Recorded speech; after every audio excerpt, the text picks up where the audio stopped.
The great hall of the northern pack smelled of smoke and roasted meat, and the sound of laughter filled every corner of it. Hundreds of wolves from dozens of packs had gathered for the yearly gathering, a night when alliances were made, insults were traded, and the strong reminded the weak exactly where they stood. Lyra Voss stood near the back of the hall, wrapped in a plain gray cloak, trying to make herself as small as possible. Her pack, the Thornwood pack, was one of the weakest in the region. They had lost half their territory the year before to a stronger rival, and everyone in that hall knew it. She could feel the eyes on her, the quiet smirks, the whispered jokes about the girl from the dying pack. At the front of the hall, seated on a raised chair carved from black oak, sat Alpha King Draven Kane. He ruled the strongest pack in the land, the Ashfall pack, a name that made even seasoned warriors lower their eyes. Draven was tall, broad-shouldered, with sharp gray eyes that seemed to measure everyone as either useful or worthless. Tonight, he was in a mood to entertain himself. "Thornwood," he said loudly, when the leader of Lyra's pack approached to offer the customary greeting. "I heard your hunting grounds shrank again. Soon there will be nothing left to call a pack." Laughter rippled through the hall. Lyra's chest tightened. Her father, the old Thornwood Alpha, only bowed his head and said nothing, because arguing with Draven Kane was a fight no one won. But Lyra could not stay silent. She stepped forward, out of the shadows, ignoring the way her heart pounded against her ribs. "We are not finished," she said, her voice steady, despite the fear rising in her throat. "One day, Thornwood will stand equal to Ashfall. I promise you that." For a moment, the hall went quiet. Then Draven Kane threw his head back and laughed, a deep, mocking sound that echoed off the stone walls. Other wolves joined him, some out of amusement, some simply because it was safer to laugh with the Alpha King than to stay silent. "A promise," Draven said, wiping a tear of laughter from his eye. "From a girl whose pack cannot even hold its own borders. Tell me, little wolf, will you build this great pack out of sticks and hope?" The laughter grew louder. Lyra felt her face burn, but she did not look away from him. She let the humiliation settle into her chest like a stone, hard and heavy, and she made herself remember every second of it. "1 year," she said quietly, so only those nearby could hear. "Remember this laughter, Alpha King. 1 year from tonight, I will return, and you will not be laughing." Draven only smiled, already turning his attention to someone else, already forgetting her. To him, she was nothing more than a moment's entertainment. But Lyra would never forget. That night, she left the gathering before the celebrations ended.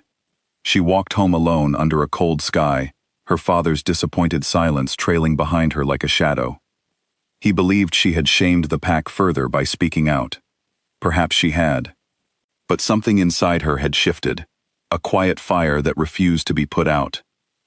3 days later, Lyra packed a single bag, said goodbye to her mother with tears in her eyes, and left Thornwood territory. She did not tell anyone where she was going, because she did not fully know herself.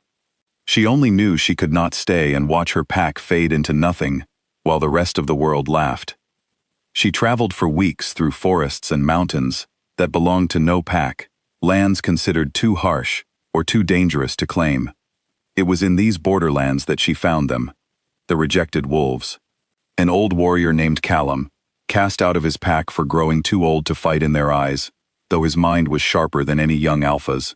A pair of half-blood sisters, Wren and Sarah, denied rank in their birth pack because their mother had been an outsider. A silent, scarred wolf named Bram, who had once been part of a powerful pack until a false accusation drove him out. One by one, Lyra found them, and to each of them, she offered the same thing. Not pity, but purpose. "I am not here to save you," she told Callum the first night they spoke by a small fire. "I am here to build something with you, if you are willing to fight for it." Callum studied her for a long moment, his old eyes sharp despite his age. "Why would a Thornwood girl care about wolves nobody else wants?" "Because I know what it feels like to be laughed at," Lyra said, "and because strength, that only lifts a few, is not real strength at all." Slowly, the borderlands stopped feeling empty. Word passed quietly among the rejected and the rogue. There was a young she-wolf gathering an unlikely pack, one that did not care about bloodline or old rank, only about loyalty and effort. Wolves who had been discarded by their packs began to arrive, cautious at first, testing whether this was another cruel trick. Lyra trained with them every single day. She was not naturally the strongest fighter, but she pushed herself harder than anyone, waking before dawn to run the mountain trails, sparring until her muscles screamed, studying old strategies from any scrap of knowledge Callum could recall from his years of service. She made mistakes, she lost fights, she fell more times than she could count. But she always stood back up, and slowly, the others began to stand up faster too, inspired by a leader who bled and struggled alongside them instead of standing apart. Months passed.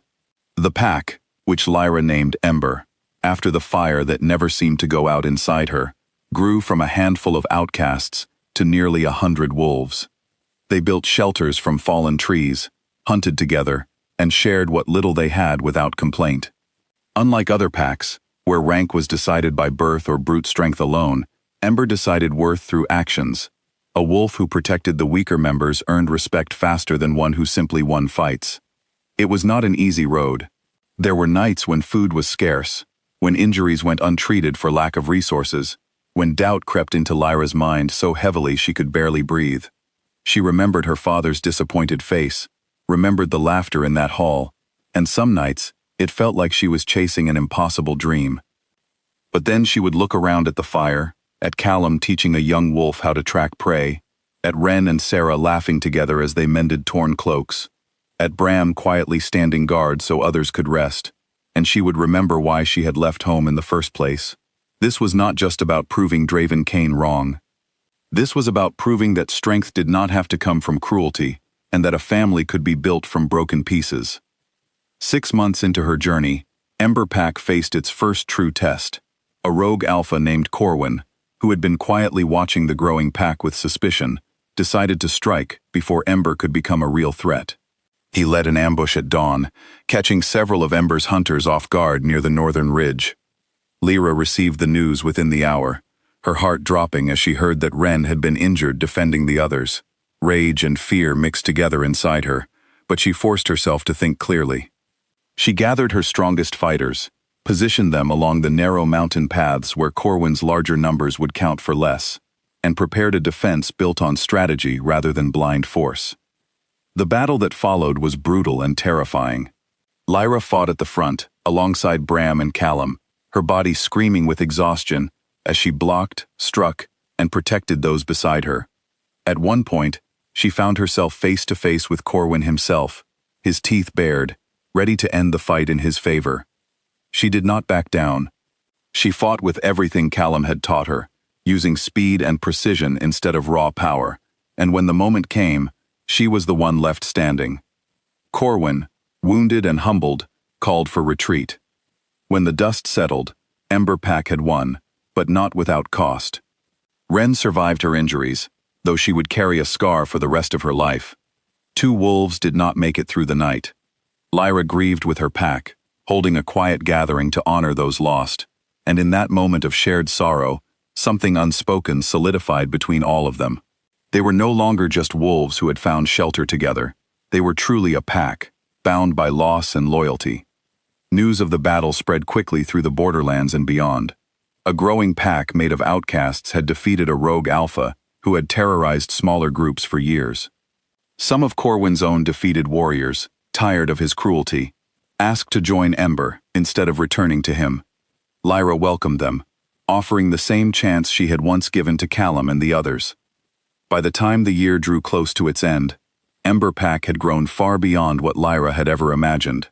Nearly 200 strong, trained, disciplined, and fiercely loyal, they had claimed a stretch of the borderlands as their own, transforming what was once considered wasteland into a thriving territory. Other small packs, tired of living under the shadow of crueler alphas, began sending envoys asking to form alliances. Lyra barely recognized the girl who had once stood trembling in Draven Cain's hall. She had scars now, and calluses, and a quiet confidence that came from having built something real with her own hands. But she had not forgotten her promise, and as the anniversary of that humiliating night approached, she knew it was time to return. She did not bring her entire pack, Only a chosen group of her strongest and most trusted wolves, Callum, Bram, Wren, Sarah, and a dozen others who had stood by her from the beginning. She wanted Draven Cain to see not just numbers, but the quality and unity of what she had built. The journey back to Ashfall territory felt different from the one she had taken a year before. Then, she had walked alone, filled with uncertainty and grief. Now, she walked at the front of a pack that trusted her completely, their steps steady and sure behind her. When they arrived at the edge of Ashfall territory, word spread quickly among Draven's warriors that a new pack had arrived, requesting entry. Draven Cain, curious and slightly amused, agreed to receive them in the same great hall where the laughter had once echoed so cruelly. Lyra walked through those doors exactly 1 year after she had left them in humiliation. The hall fell silent as she entered, her pack fanning out behind her, their presence calm but unmistakably powerful. Draven Cain sat in his same black oak chair, his expression shifting from mild curiosity to genuine surprise as he took in the wolves standing before him. "Thornwood," he said slowly, studying her. "No, you are not Thornwood anymore, are you?" "I am Lyra Voss," she said, her voice steady and clear, carrying through the silent hall. "Alpha of the Ember Pack." A murmur spread through the gathered wolves as they took in the strength radiating from her companions, the discipline in how they stood, the loyalty evident in every glance they gave their leader. Draven Cain rose slowly from his chair, his sharp eyes studying her with something that was no longer mockery. "1 year ago," Lyra continued, "you laughed at my promise. You called me a girl building dreams out of sticks and hope." Draven said nothing, his jaw tight, memory clearly returning to him. "I did not come here for revenge," Lyra said. "I came here to remind you that strength is not only measured in territory or bloodline, it is measured in what you build, and who stands beside you when everything is difficult. My pack was built from those the world discarded, and today, we stand as equals to Ashfall." The hall remained silent, waiting for Draven's response. For the first time since Lyra had known of him, the Alpha King looked uncertain. He glanced at his own warriors, then back at the disciplined, unified pack standing before him, and he understood that this was no exaggeration or empty threat. Finally, he stepped down from his raised chair and walked toward her, stopping only a few feet away. The hall held its breath. "I was wrong to laugh," he said, his voice quieter than before, meant for her though the whole hall could hear it. "Few alphas, in 100 years, could have done what you did in 1. Ember Pack is not just equal to Ashfall. You have earned respect I do not give easily." He extended his hand, not in a gesture of dominance, but in genuine acknowledgement between equals. Lyra hesitated only a moment before taking it, feeling the weight of the past year settle into something like peace. The gathering that followed was very different from the one a year before. There was no mocking laughter this time, only quiet respect and curious whispers about the young Alpha who had turned humiliation into strength. As the night wore on, Lyra found herself talking with Draven longer than she expected, discovering that beneath his hard exterior was a leader who had simply never been challenged to see things differently. Their alliance, born from an insult and forged through a year of struggle and growth, marked the beginning of something new in the region, a shift toward strength built on unity rather than fear. And though neither of them said it aloud that night, both Lyra and Draven understood that something more than respect had begun to grow between them, a quiet spark neither had expected, but neither wished to ignore. Lyra Voss had kept her promise. She had returned, not just leading the strongest pack alive, but carrying with her a lesson that would echo through every pack that heard her story. That true strength is never inherited, only earned, one difficult day at a time.